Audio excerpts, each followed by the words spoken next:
You guys, it's finally happened. After 7 years of living in Japan. Oh my god. I gotta redo that one. After 7 years in Japan, the Jehovah's Witnesses have knocked on my door. So in the States, it's not so uncommon for you to come across someone who's really, really devoted to their faith. And, you know, it's not super uncommon for, like, Mormons, Catholics, you know, Christians to knock on people's doors and kind of spread the word, as they say.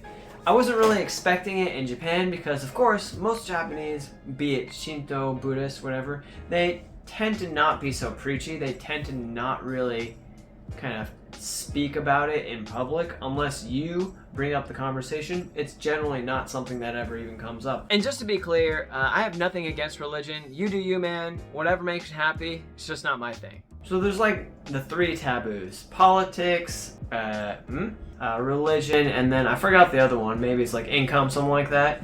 And people just generally don't talk about the first 2. They talk about income a lot here, but usually not the first 2. They don't really care about political opinion or your religious faith, which I think is kind of cool.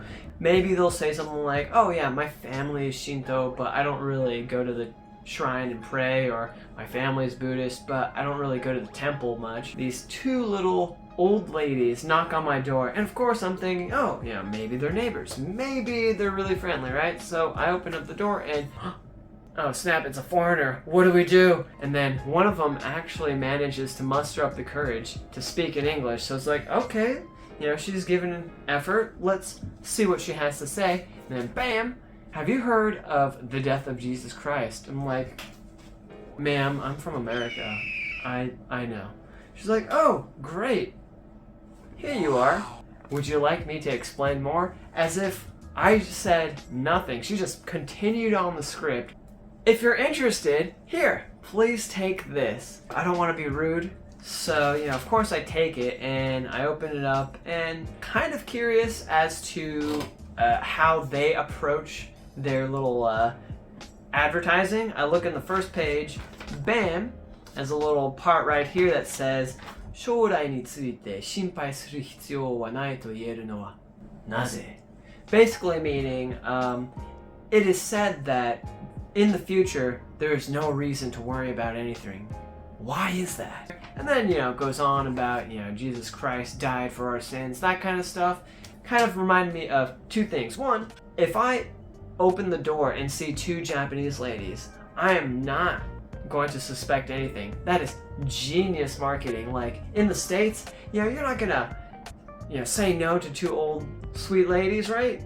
If you see like 2 dudes with the white shirts and the black pants, immediately you're gonna either 1, mess with them, or 2, you're just gonna say, yeah, no, I'm not even answering that. So, nice job, Japan. But 2, it is cool to know that these communities do exist here.